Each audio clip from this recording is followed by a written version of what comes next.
And developing right now new clues about the whereabouts of former FBI agent Bob Levinson. In 2007, Levinson vanished in Iran. And, of course, the family has been in extreme distress, trying to find out where he is or even if he's alive. And now the New York Times is reporting a top Iranian official back in 2011 admitting Levinson was in Iran and also saying Levinson's release could be negotiated. But Levinson's family says they never heard this and that the U.S. government never told them about it. Bob Levinson's son, Dan Levinson, is here to go on the record. Good evening. Good evening. We keep pounding on this story. I mean, I don't understand. There were who was at these 2011 talks in Europe? It was two people from a religious organization, and they were meeting with the Iranian ambassador to France.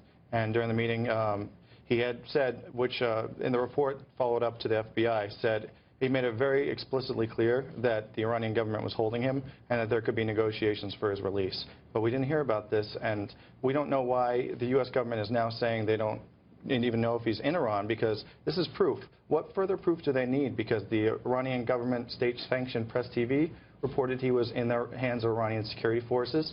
And then now this. There's so much to work with. You know, I think it's so profoundly indecent and cruel that your family wasn't told in 2011 of these talks, or that your father, that they say they're the father. Then I find it absolutely appalling to learn about it in the New York Times over the weekend. And then you add to it that the White House says that it doesn't believe he's in Iran, which tells me that they at least know something. In order to believe that something hasn't happened, they've got some information. And have they ever reached out to you, ever given you any information? Well, not since the news of the swap broke. They spoke with my mom briefly and apologized for not telling us in advance, but we have not heard anything from them since. It has been 9 days.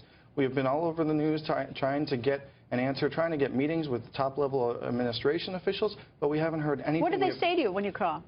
We've reached out. They just haven't. It's just been radio silent from them, so we haven't heard anything. Well, President Rouhani is going to Europe. Maybe the Pope will ask him tomorrow. Maybe President Hollande will ask him. I mean, if the U.S. government went, maybe those world leaders will. We can only hope. We can only hope.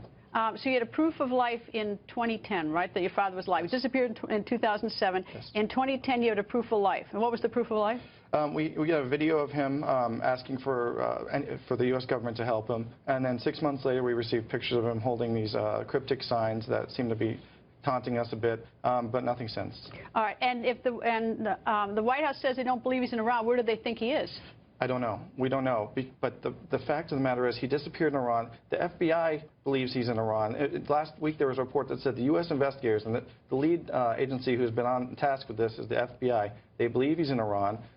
We believe he's in Iran. We believe at least the Iranian government knows exactly where he is. And the U.S. government needs to push harder to talk to the people who obviously know where he is. And they're not doing enough right now. The White House or the administration says that Iran says that they don't know where he is. I don't believe that to be true for 1 second. I believe that Iran knows where he is or what's happened to him. I don't believe that they don't know.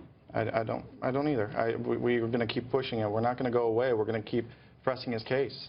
And we'll push with you, because this is, by the way, the U.S. has also turned its back on Dr. Afridi, a Pakistani doctor who helped us get Osama bin Laden. He's sitting in prison. We've left him behind too, as well. Anyway, Dan, thank you, and you know where to find us if we can help.